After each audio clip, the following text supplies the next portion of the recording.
Hello everyone, you are watching food fitness and fun और मैं हूं डाइटिशियन मंजू मलिक। मैं आज आपके लिए लेकर आई हूं अगला वेट लॉस चैलेंज जो आपको हेल्प करेगा वेट लॉस करने में, गट हेल्थ को इम्प्रूव करने में, साथ ही आपकी ओवरऑल फिटनेस को भी ये इम्प्रूव करेगा। स्प्रिंग का सीजन है, ऐसे में आपकी गट हेल्थ में ड्रॉप आता है, आपकी इम्यूनिटी कॉम्प्रोमाइज होती है, उसे भी सपोर्ट करने के लिए और आपको और ज्यादा हेल्दी बनाए रखने के लिए, ताकि आपकी वेट लॉस की जर्नी और सक्सेसफुल हो, इस चैलेंज को लेना ना भूलें।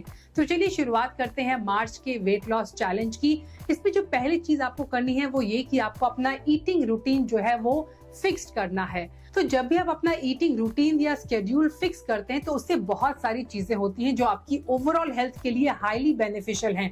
ये आपकी डाइजेस्टिव हेल्थ को सपोर्ट करता है, ये आपके मेटाबॉलिज्म को भी बूस्ट करता है।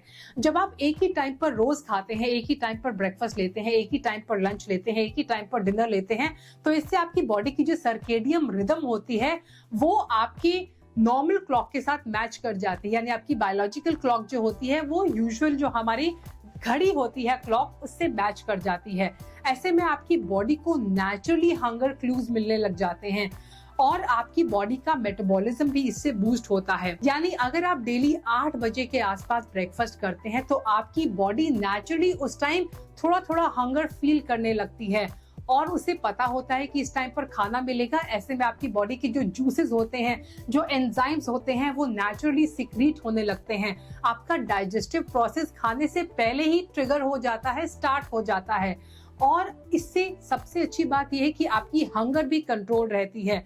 आपकी जो हंगर पैंग्स होते हैं वो कंट्रोल में रहते हैं, बिकॉज आप अपनी बॉडी को एक सही इंटरवल पे फीड कर रहे हैं, फ्यूल दे रहे हैं, तो उसके अंदर फ्यूल की डेफिशिएंसी भी नहीं होती है। अब तक के हमारे जो चैलेंजेस हैं उसमें मैंने आपको कहा था कि आपको वेजिटेबल्स डाइट में ऐड करनी है, आपको हाई प्रोटीन डाइट लेनी है। उसके साथ अगर आप ये अगला अपना स्टेप लेते हैं, यानी अपना ईटिंग रूटीन आप फिक्स कर देते हैं, तो वो आपके लिए और भी ज्यादा बेनिफिशियल रहेगा। साथ ही आपको करना क्या है कि आपको थोड़े से मील्स के जो पोर्शन साइज है उस पर ध्यान देना है और आपको इंटरवल्स को भी इंक्रीज करना है।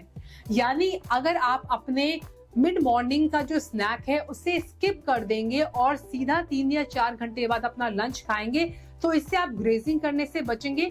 यानी हमारी आदत क्या होती है कि हम चलते फिरते खाते रहते हैं और वजन बढ़ने का सबसे बड़ा कारण वही होता है। हमारी जो फिक्स्ड मील होती है उस पर बहुत ध्यान देते हैं कि हम कितनी वेजिटेबल खा रहे हैं, क्या हमारा पोर्शन साइज है, लेकिन उस स्नैकिंग का क्या जो हम आते जाते खाते रहते हैं उसे ग्रेजिंग कहता है, जो इंसान नहीं करते हैं, जो करते हैं जानवर यानी चरते हैं। ह्यूमंस के लिए सबसे इंपॉर्टेंट क्या है कि वो फिक्स टाइम पर फिक्स खाना खाएं। तो ऐसे में जब आप फिक्स टाइम पर खाना खाएंगे और थोड़े गैप को इंक्रीज करेंगे तो इससे भी आपका मेटाबॉलिज्म बूस्ट होगा, आपके डाइजेस्टिव सिस्टम को सही टाइम मिलेगा, सही मौका मिलेगा उस फूड को डाइजेस्ट करने के लिए, उसे यूटिलाइज करने के लिए, एसिमिलेट करने के लिए और साथ ही उसको ठीक से एक्सट्रैक्ट करने के लिए भी।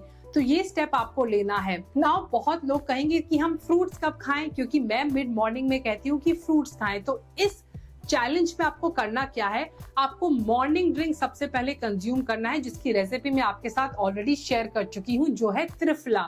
तो एम्प्टी स्टमक बिना खाए आपको त्रिफला लेना है और उसके बाद आपको लेना है अपना कोई भी एक सीजनल फ्रूट।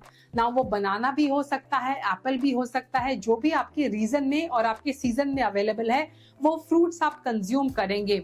इसके बाद आप 20 मिनट्स के बाद अपना ब्रेकफास्ट ले सकते हैं। मैं तो सजेस्ट करती हूँ कि फ्रूट खाएं, उसके बाद अपना ब्रेकफास्ट बनाएं और फिर उसे खाएं। अगर आप ऑफिस जाते हैं तो अपना ब्रेकफास्ट आप कैरी भी कर सकते हैं। उसके बाद आपको लंच तक कुछ भी नहीं खाना है और सीधा 12:30, 1 या 1:30 बजे आपको अपना लंच लेना है।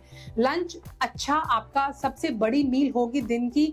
वेजिटेबल्स खाएं, उसके अंदर एक अच्छा ग्रेन लें, अच्छा सा प्रोटीन का गुड क्वालिटी प्रोटीन का सोर्स लें और साथ में लें 1 कप छाछ। इवनिंग स्नैक जो है वो अगर आप स्किप कर सकते हैं तो बहुत ही अच्छा है। आप अर्ली डिनर कर सकते हैं, यानी आप डिनर को अपने शिफ्ट कर सकते हैं 6, 6:30, 7 के आसपास। अगर आपसे कंट्रोल नहीं होता है तो डेफिनेटली आप बीच में स्नैक ले सकते हैं। स्नैकिंग में नट, सीड्स, चने का ऑप्शन आप रख सकते हैं।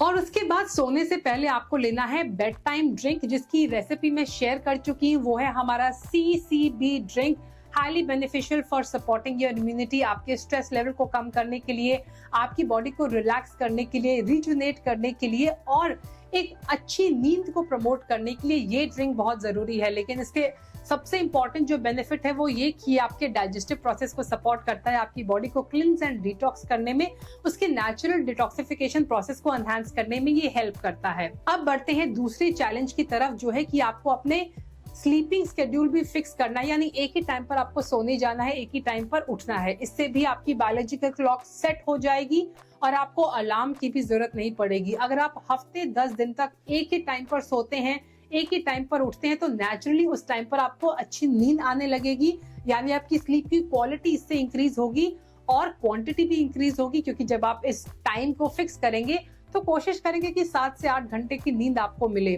तो ये भी आपकी बॉडी को रिलैक्स करने के लिए, स्ट्रेस हार्मोन को कम करने के लिए, आपकी गट की हेल्थ को इंप्रूव करने के लिए हाईली बेनिफिशियल रहेगा। नेक्स्ट जो हमारा चैलेंज है कि आपको क्या छोड़ना है इस मंथ। जैसे पिछले महीने हमने छोड़ा था कि हम स्नैकिंग करेंगे, हम बाजार से लेकर आएंगे सिर्फ ऐसे इंग्रेडिएंट जिसपे 1 इंग्रेडिएंट हो। इस महीने का जो हमारा चैलेंज है उसमें आपको छोड़ना है रिफाइंड ऑयल। तो आपको रिफाइंड ऑयल से बनी हुई कोई भी चीज कंज्यूम नहीं करनी है, आपको अवॉइड करने हैं बाहर के कोई भी ऐसे स्नैक, बाहर की ऐसी कोई भी चीजें जिसके अंदर रिफाइंड ऑयल हो। आपको घर पर भी नेचुरल ऑयल से कुकिंग करनी हो, जैसे कि स्मोक पॉइंट की बात करें तो आप देसी घी में कुकिंग कर सकते हैं, आप ऑलिव ऑयल के अंदर सॉटेइंग कर सकते हैं, आप पीनट ऑयल यूज कर सकते हैं। और इंडियन कुकिंग के लिए जो बेस्ट ऑयल होता है वो है मस्टर्ड ऑयल, यानी कच्ची घनी सरसों का तेल आप इस्तेमाल कर सकते हैं। साउथ में अगर आप रहते हैं तो आप कोकोनट ऑयल का भी इस्तेमाल कर सकते हैं। अब बात करते हैं कि फिजिकल एक्टिविटीज में आपको क्या करना है। तो यहाँ पर स्टेप के काउंट जो है वो मैं इंक्रीज कर रही हूँ। इस महीने से आपको 9000 minimum step on a daily basis लेने हैं, कंप्लीट करने हैं। और उसमें से 10 to 20 मिनट्स की जो वॉक है वो आपको करनी है नेचर में। जब हम नेचर में यानी खुले में वॉक करते हैं, आसमान के नीचे, अगर आपके घर के आसपास कोई पार्क है तो वहां पर आप कर सकते हैं, तो उससे भी आपकी बॉडी ज्यादा रिलैक्स फील करती है, ज्यादा रिजुनेट फील करती है। सो ये था हमारा मार्च का चैलेंज।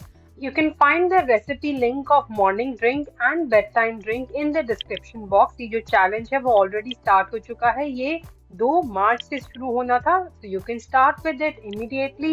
ये जो चैलेंज है यानी मार्च का चैलेंज वो 28 डेज का है। इसके अलावा make sure to drink enough water throughout the day to stay hydrated, और ये आपको डाइजेशन में भी हेल्प करेगा।